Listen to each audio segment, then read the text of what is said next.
Welcome to the Count Mackular Show. I am Count Mackular. Tonight I want to do a concert review on the legendary band Guns N' Roses. Guns N' Roses did a 25th year anniversary touring stop, little miniature club date tour in New York City in February of 2012 for the 25th year anniversary of Appetite for Destruction, their debut album that debuted in 1987, and it was also a 25-year anniversary date which they played at a club in New York City called the Ritz, which is now known as Webster Hall, but it was known as the Ritz when they played it, and it was said to be the greatest show they ever did, the greatest club date they ever did. So it was kind of commemorating 25 years of the band's first album and a 25-year anniversary of that tour date. They played at four venues in New York. I didn't go to the Ritz, which is now known as Webster Hall, which for that one night they called it the Ritz. But I did go to the first show at Roseland Ballroom on 52nd and Broadway in New York City, and which I'll be doing a review of that right now.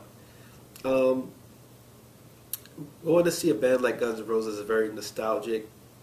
If you were a fan of the years, which I have been since they came out in the 80s, and I've listened to them for those 25 years, you have a nostalgia to them, so you'll enjoy pretty much any performance by Guns N' Roses.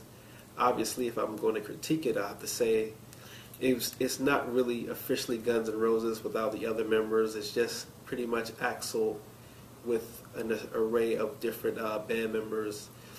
The only band member remotely close to the old Guns N' Roses is Dizzy Reed, who's on the keyboard, but even he's not an original member of the Guns N' Roses original lineup, and then he was only sort of a backup instrument player. He's not what you consider to be a lead instrument spot in the band, but outside of Dizzy, most of the band members are just different musicians that Axl has collected to join the band.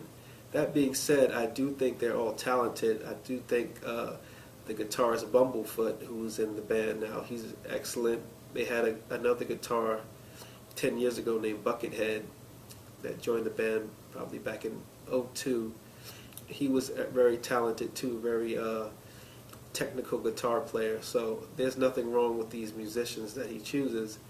It's just that, you know, nostalgia will always want you to have the original band members Slash, Duffy, Izzy Stradlin, Duff McKagan, and Matt Sorum as the even though he wasn't the original drummer, but he's the drummer on the Use Your Illusion records, and he's the one that probably got the most touring done.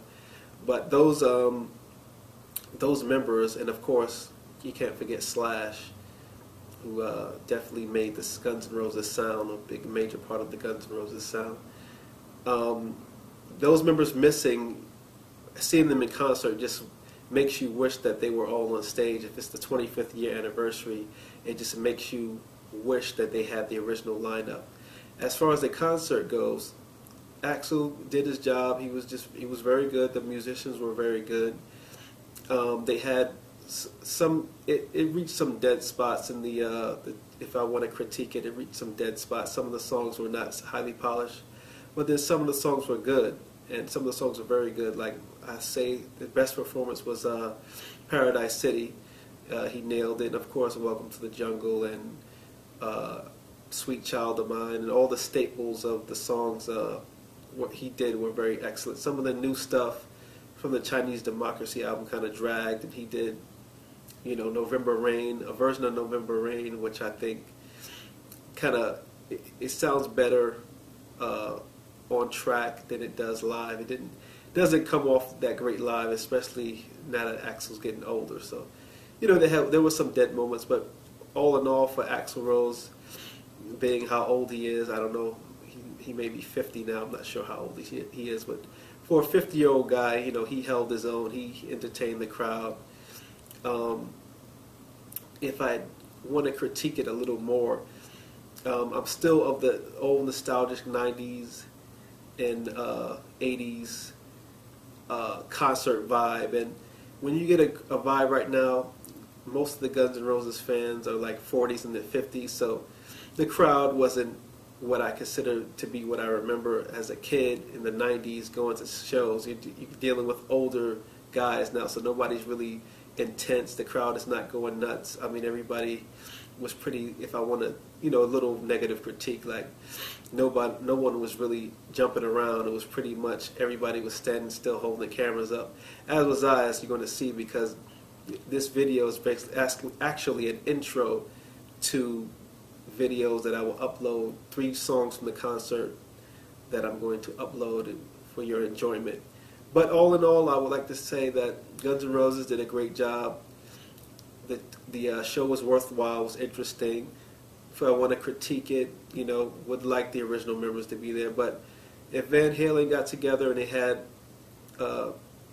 David Lee Roth join the band again, maybe Slash and Duff may rejoin Axl at least. At the very least, you can get Slash and Duff back there. And maybe in another 5 years, they'll decide to at least play a couple of shows with the original band. But all in all, Guns N' Roses, Axl still held it together. They still can perform. They still can put on a good show. So this has been the review, and I also would like to introduce 3 songs from that show at Roseland, and enjoy them. And I'll see you soon. This has been Count Mackular episode, Guns N' Roses review. Good night.